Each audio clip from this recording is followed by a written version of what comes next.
Stumbled into the jungle. Oh man, this is kind of impromptu, so we'll see how many people actually jump on this live. No scheduling, you know, this is just on the fly. So we're gonna leave this up. Hey, Taylor's in the house, so we got at least one person tuning in today. Got a special treat for you guys. What's up? What's up? Oh, okay, we got people filtering in. Guess who's in the house? The legend himself. What's up, Chase? What's up, Bass for Life? How's everybody doing on this beautiful Saturday, man? We are out here in sunny Southern California. It's been about 80 degrees out here, so we moved the project into the garage. We got the OG Kelly Puppo doing work here.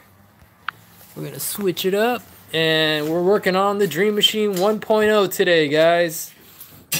What's up, Gabriel? What's up, Mario? Hudson fishing. Hope the rest of you guys are actually out fishing and not doing work like we are. Ryan says he's always tuning in for Kelly. Smart man, smart man. A lot of wisdom in that, in those beautiful silver locks of his. But anyways, it's been a while since I've been able to get caught up on the editing on the boat project here. As you guys can see, the super sweet brand new Pacific trailer she's sitting on. That was upgrade number 1. My man Dave has been putting in work. We've got the pretty much the deck built for the most part. A couple final touches coming up. But we got the hatches laid out, cut out. We got a pedestal seat, main storage compartment, live well lid. My man Pinky the Brain is on the toilet dropping the kids off at the pool at the moment, apparently. You can see all the aluminum angle framing we've done to support said deck.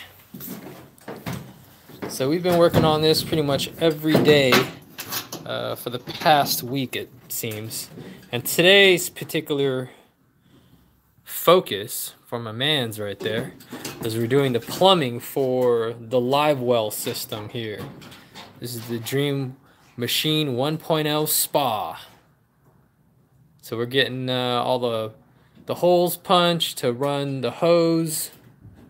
Yep, that's the same hose Mr. Kelly Puppo had me spending money on last night. This is no kink hose. Was it $3.75 a foot? No kinky hose. Or no, how much was it a foot? And freaking ridiculous. Right? But yeah. You know what? The bass boats don't even have this. Seriously. This is the stuff right here. Non-kinkable. You can do 90 degrees on this, horseshoes, and it don't kink up. And this stuff will last. That's what's up. It's worth it. I mean, in the long run, once you put it in, it's a done deal. 100%. Okay. So a lot of boats out there, if you've been in the bulges in the bilges, you'll see kinks along your intersections and stuff where it kinks. And what happens on those inner kinks, they rot and eventually they will crack and fail on you. But a lot of guys don't keep a boat that long. But the guy who ends up at the downside, he'll have to replace the hoses. That person isn't going to exist for at least 5 to 10 years because I don't think we're going to be able to let this thing go. It's going to be way too functional when she's ready to go. And as we've seen in the last week here, the material costs just continue to rise. As Dave said, marine grade plywood was real cheap. Good grief, man. You know, and I want this thing to last for a long time. I want it to be safe, but like we said earlier, I want it to be functional. Actually, Mr. Travis, that box will hold about a 18, 19, 20 pounder from my experience with dimensions. You know, bass don't really get much longer than 30, 31 inches in length, 25 to 28 inches in girth. So that will hold one giant fish quite nicely, at least for a short while, so we can get some official weights and measurements. Yeah, I can see 27 and change. Yeah. Hi. Look at this swab. Oh, hit her. Get her, Kelly. Get her.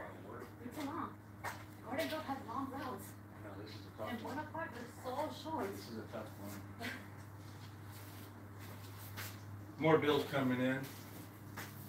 All state. Man, it's just how you stay just so smooth all the time, bro. It's crazy. Hey, this ship that I got here, I keep this battleship floating by myself. And look at this. Oh, This is nothing. that is too dang funny. This is child play right here. That is too funny. This is just for fun. Oh man. So anyway, someone is asking about the pump. So we are running an 800 gallon per hour bilge pump. 800. And another 800 for the live well. And the 500 inside the well to pump it out. Or pump out. 500. Unfortunately, we couldn't do a gravity exit because it's an aluminum boat, and basically the whole freaking hull is basically a bilge, and the height issue, we don't have an actual downdraft where we can exit, so we're going to have to we'll pump out, and then we'll circulate fresh water in as needed with a sprayer. Yes, with a sprayer inside. So I mean, this is not a tournament boat, so there is no long-term, holding of any fish planned in this vessel. It's really just to give the fish a chance to breathe and acclimate and document because that's what we do, right? But with the fish's best interest at heart at the end of the day. So, yeah, we got Kelly here. We've been putting in quite a bit of groundwork. We got the Perco switch. So Dave had the foresight to run some PVC channeling through the framing so we can easily run both the wiring and plumbing, which I'm doing now actually. And the plumbing's going to be really clean. Everything's going to be ran along the side of the hull of the boat.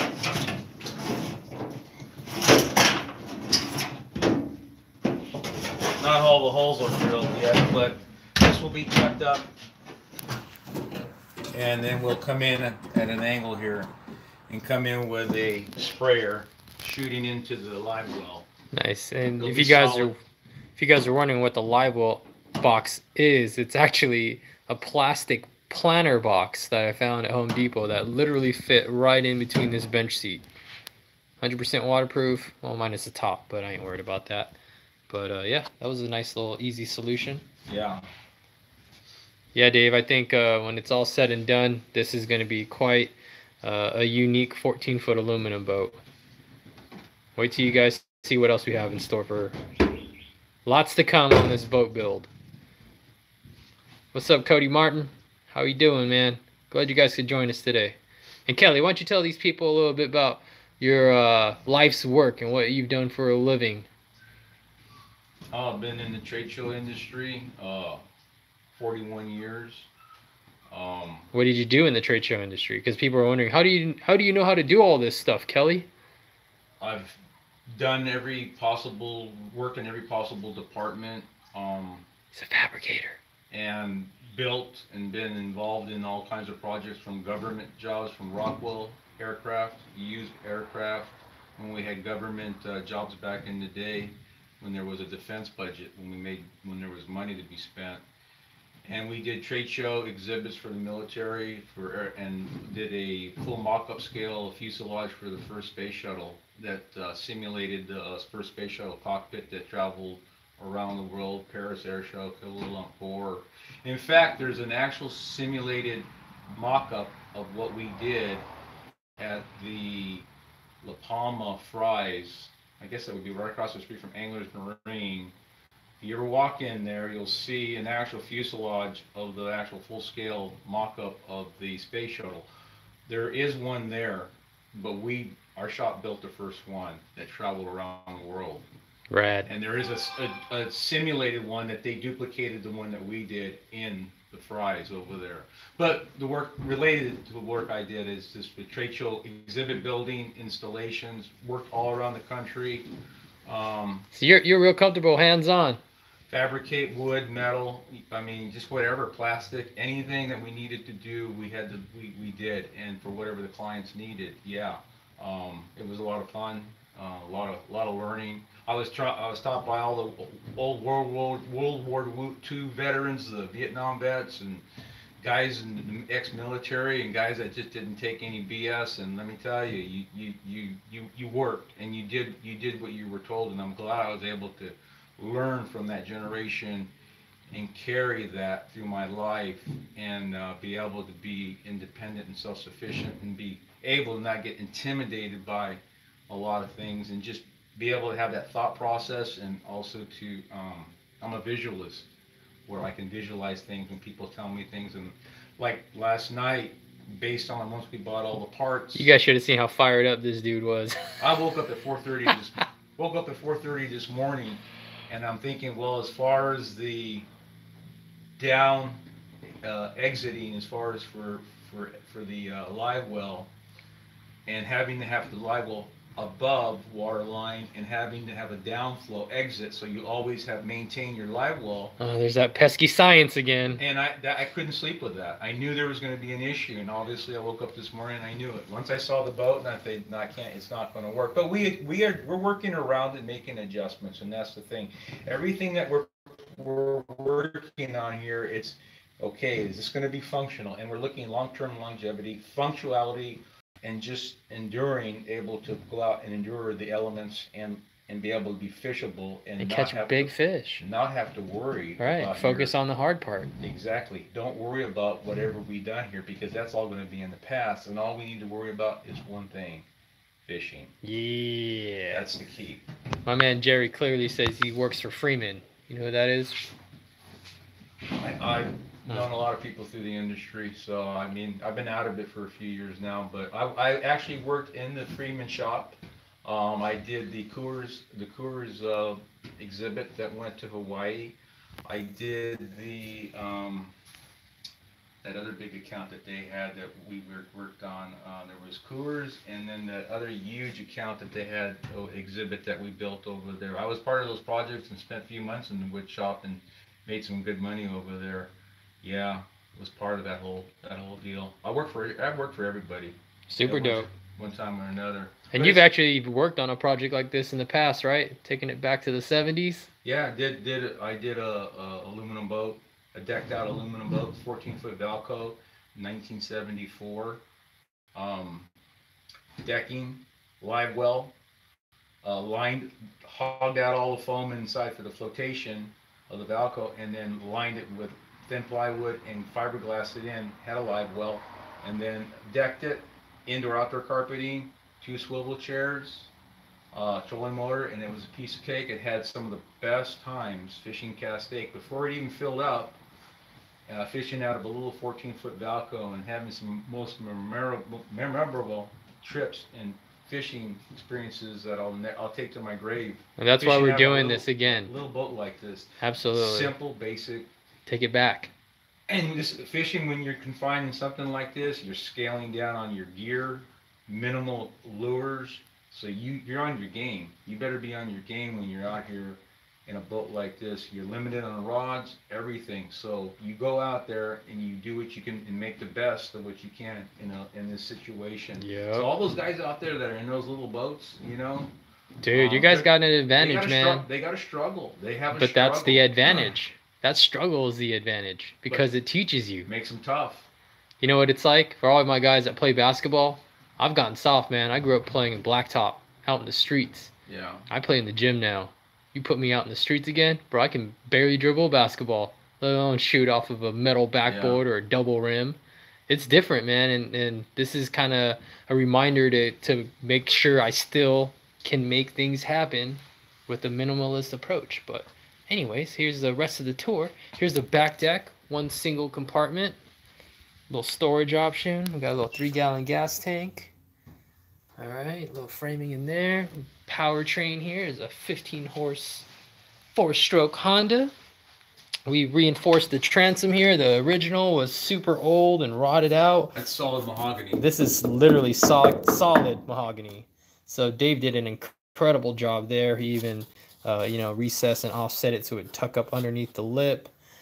Through bolts so no one could steal my motor. But like, this thing is on there now. It's solid, man. Like, they ain't going nowhere. And yeah, a little bit of this, a little bit of that. Lots of pieces. We got a brand new 3-bank onboard charger that's going to go on this because I have to go with a 24-volt trolling motor, which is coming on Monday.